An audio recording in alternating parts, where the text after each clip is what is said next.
facilement le détournement des enfants. On parle souvent de l'offense, on parle de l'amertume, mais derrière, c'est le sentiment d'injustice. Alléluia. Et à cause de cet sentiment d'injustice, tu perds des fois le focus. Parce que, tu sais, le diable aime être magnifié. On vient de chanter que tous les autres noms disparaissent. Et quand on le chante, c'est sûr qu'il y a une certaine excitation. Mais c'est rare une excitation. Comment dire ça?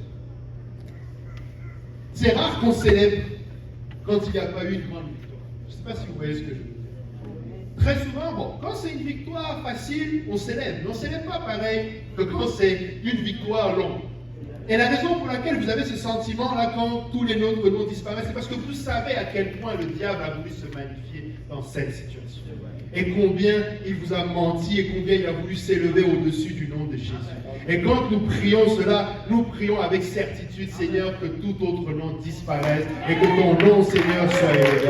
Et c'est pourquoi s'élève en nous cette joie, parce que nous savons que le nom de l'Éternel a sa place en tête et dans la victoire. Amen. Mais le diable aime être magnifié. Alléluia. Il aime qu'on pense que Dieu nous a oubliés. Il aime qu'on pense que Dieu est injuste. Il pense que, et il aime qu'on aime à penser que Dieu nous a oubliés et qu'il ne voit pas le mal qui m'a été fait. Seigneur, tu ne le vois pas parce que si tu le voyais, tu es bon. Comment toi qui es bon, tu peux me laisser moi vivre cette injustice?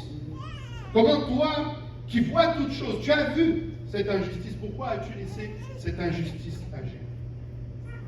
Alléluia. Psaume 34, 18 dit quand le juste crie, l'Éternel entend et il les délivre de toute leur détresse. Amen. Le Seigneur délivre de toutes les détresses. Amen. Ne laisse pas le diable, alléluia, avoir le dessus et te faire croire que Dieu est injuste. Est-ce que Dieu serait injuste? Loin de là. Amen. Nous servons le juste juge. Amen. Nous servons un Dieu juste. Alléluia. Le sang de Abel, même si Abel, peut-être, avez-vous remarqué? Dieu n'a pas dit, j'ai vu le corps d'Abel. Il a dit le sang d'Abel. Si Moïse a pensé à enterrer l'Égyptien, peut-être qu'il a eu le temps aussi de penser à enterrer son frère. Peut-être qu'il s'est dit, on ne verra rien. Mais le sang d'Abel a crié. Amen. Alléluia. Même le sang d'Abel a crié jusqu'à l'Éternel. Amen. Et c'est la même chose pour le cas de cette petite Inas. Amen.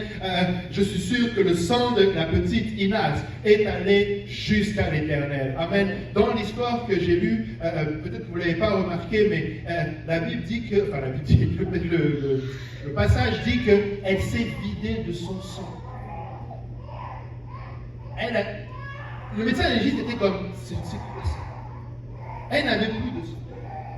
Et l'Éternel a vu le sang d'Inas et lui a fait justice. Peu importe la durée de l'injustice, peu importe le temps que ça prendra. Psaume 90, verset 4 nous dit car 1000 ans sont à tes yeux comme le jour d'hier, quand il n'est plus, et comme une veille de la nuit. Amen. Et il y a des fois, tu as l'impression que ça fait longtemps que ça dure. Laisse-moi te dire que ça prend juste une parole de l'Éternel pour transformer. Amen. Le Seigneur n'est jamais en retard. Alléluia. Il est toujours à l'heure. Il est le maître du temps et des circonstances. Amen.